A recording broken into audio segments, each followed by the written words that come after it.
Well, Mitchell Asset News, my name is Rob, and there are stories that come out that make you think about what's really going on in the crypto space. And one of those stories is this. This is a tweet from Brian Armstrong. He is the CEO of Coinbase, and he talks about how we're hearing rumors that the SEC would like to get rid of crypto staking in the US for retail customers. And before you say, well, that's just rumor, Rob, why do you even bring these things up? First of all, it's not from some Joe Blow taxi cab driver who's like, I heard this story from a guy who knows a guy. This is the CEO of Coinbase, the largest exchange in the United States, not in the world, the United States. And then also the same guy that's really taking a look at this would be Gary Gensler. And we covered a story not too long ago, over a year ago, where it was a rumor that Voyager and Celsius were in the crosshairs of the SEC, and look how that turned out. So on top of this, when I see something like this, I have to give it merit because there's no reason why Brian Armstrong would put out a tweet talking about there's a potential stoppage of staking for retail customers, which would hurt his business. I believe where there's smoke, there's fire. Here's what he says. He says, I hope that's not the case, as I believe it would be a terrible path for the US if this was allowed to happen. Staking is really important innovation in crypto. He says staking is not a security. Here's a good primer. And there's a legal argument here in this document, which I will link in the description. You can read the whole thing. It was quite fascinating. But again, it's all depends on who gets in front of this and which law firm would like to take this up and say, okay, this is what it is versus the SEC and so forth. We need to make sure new tech are encouraged to grow in the US, not stifled by lack of clear rules. Regulation by enforcement doesn't work. It encourages companies to operate offshore, like what happened with FTX. We know how great that turned out. Hopefully, we can work together to publish clear rules for the industry and come up with sensible solutions that protect consumers while preserving innovation. So we have this part. And then, of course, this is just from Brian. And then also there was a tweet from Paul Grewal, and he is the chief legal officer. And he had to respond to people like Andrew, AP Abacus. I don't know who this guy is. Founder X3, Finance Bitcoin Blockchain. And he says, update, Coinbase has been told to wind down crypto staking or face fines and then more debilitating actions. Now, I don't know what he knows, but Paul came out and said, that's totally false. That's not what's going on. However, where there is smoke, there's fire. And I will just say this. I don't know exactly what's happening in this sector as far as staking, but you have to understand the US government can do this. They can go to a centralized authority and say, we're not going to allow you to do these things, and we're going to shut it down. However, does that mean that the US government can go to every single country and say, we need you to shut down your staking operations? No, it cannot. Also, does that mean that if you run a staking pool that has nodes throughout the entire globe, that they can shut you down? No, it does not. Does that mean that people who are around in this vicinity cannot stake their crypto in a decentralized manner? No, it does not. So there's a big difference between them going to a centralized exchange and saying, shut it down. You can't do any staking. You can't do any earn. You can't do any loans. You can't do this. We're not going to allow you, as opposed to the decentralized manner. No, it does not. So on top of that, to finish this whole thing up, I just got to ask the question, why do you have crypto on exchanges? There's a reason why I have these rules underneath me. It's not just to waste my breath. The first one is it's all gone. Meaning if you have this idea that it's all gone, you're not going to invest more than you can afford to lose. Everything's a scam until proved otherwise. 0% on exchanges, meaning you can use exchanges. You have to use exchanges to transcribe your fiat into crypto, but you don't have to leave it there. You can use a Nano Ledger, you can use a Trezor, you can use an Arculus, and you can self-custody. It's very easy. I got a website. I made it for you for free. danteacherscrypto.com. I show you exactly how to do it. There's a link in the description. Very simple. Also, don't use leverage and take profits along the way. Nobody ever went broke taking profits. And then on top of that, as far as self-custody, why do you have it on exchanges anyhow? Why is everybody staking with exchange? I don't get it. So there's a link in the description of every video that I do. If you just scroll down, it will say Dan Cardano stake pool. So we have a stake pool for Cardano. We used to have one for Avalanche. Don't do that anymore. But if you click on this and you have Cardano, it'll take you to our website. And there's a little video that's going to pop up. It's going to show you exactly how to do it. There it is right there. And then this is how we compare it to everything else. And there's other ways that you can, if you go to also stakingrewards.com, I'll link in the description, you can find other stake pools. So this is just one option for you. And I just want to bring this to your attention. Does this mean that we are definitely going to stop staking in the US? No, it does not. However, when we see these types of stories, because we just got done talking about how bullish the sentiment was, how there's big institutions coming in, how I believe things are going to do pretty well, but it never goes in a straight line. It doesn't never go straight up. It becomes bumpy. And if it was easy, everybody would do it. Anyhow, let me know what you think about that in the comments section. And then to finish up, this is our second video series. I sat down with the CEO of Masterworks, Scott Lynn, because there was this.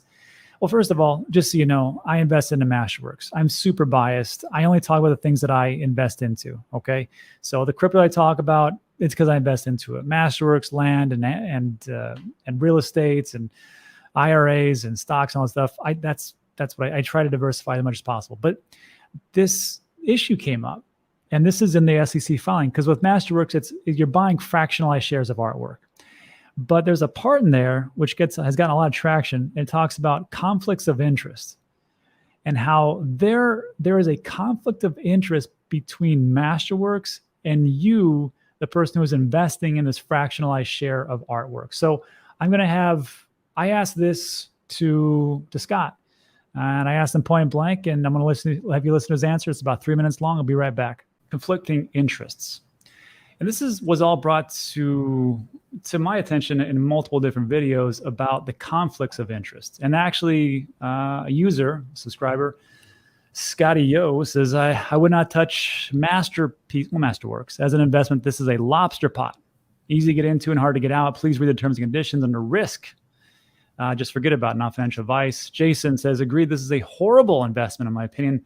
Not your wall, not your art. And of course, when they're talking about these things, everything that you guys have, this is fractionalized shares of art. You have to file with the SEC. That's why we took a look at all these different filings that you have. And underneath there's a couple of different sections. And it talks about, we don't expect to generate any material amount of revenues or cash flow unless the artwork is sold. We're undiversified. You guys stick everything in with the art pieces.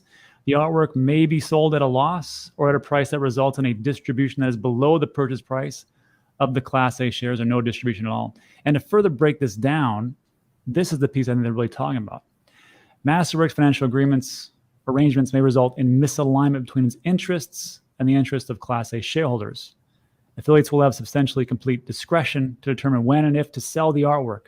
Since Masterwork earns management fees and incurs maintenance and other ongoing costs, so long as the artwork is owned by us, we have economic incentives to disincentivize to sell the artwork that are misaligned with the interest of shareholders. There's a risk that Masterworks and its affiliates will have conflicts of interest. No assurance can be given, whatever is in the best interest of shareholders. So that was a long question, but Scott, talk to us about the misalignment of interest here.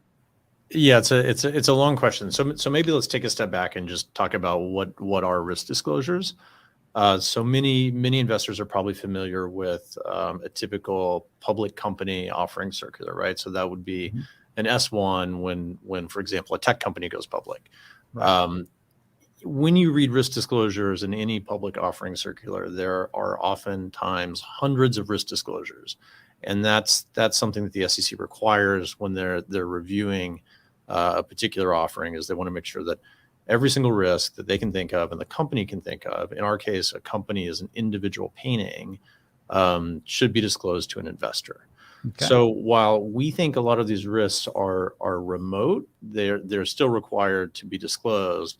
So that particular risk disclosure, if you go back to that one, that's really speaking about this high level idea that our management fees are earned in equity, which from an investor perspective is very good. Right. But at the same time, we incur actual expenses to maintain that painting, such as insurance, storage, etc. So while we're not earning our management fees in cash, we are coming out of pocket to pay expenses for that particular vehicle. So I think from an investor perspective, this dynamic is still very good, right? Like our management fees are earned in equity and therefore aligned with the painting appreciating in value, but we do have a cash expense to maintain that painting from the storage and insurance perspective that could deviate from the fees that we're earning in the equity. Okay, great. So I hope that made sense. But remember, there is no investment out there that is 100% perfect. There is nothing out there that will give you 1,000,000% gains or something crazy like that. Every single investment has risk. So it's important to do your own research. And for Pete's sakes, don't put all your eggs in one basket. Just diversify. I really can't tell you to diversify. I'm not a financial advisor, all that good stuff, but I diversify, worked out pretty well for me. You can do whatever you want to do and go from there. And then lastly, it is February 9th, 2023. If you are so inclined this weekend, you're in Puerto Rico or the Puerto Rico area, I will be at Amigos de los Animales. There's a link in the description for their website. And every Sunday at 8 a.m., I'm just asking you to help me out because they have about 40 or 50 different shelter dogs that are there, and they always need to be walked. So what I usually do is I go there on Sunday, walk the dogs, and then come with me. We'll talk crypto. I'll treat you to breakfast wherever you guys want to go. And usually we try to get a group to go out there and help to walk the dogs along with other volunteers. And that's what's going on today. So look, that concludes today for the news. If you like today's video, give it a thumbs up. Also consider subscribing. A lot of things to talk about are time sensitive, as you just saw. But that is it. Thanks so much for stopping by. I appreciate you, and I'll see you on the next one.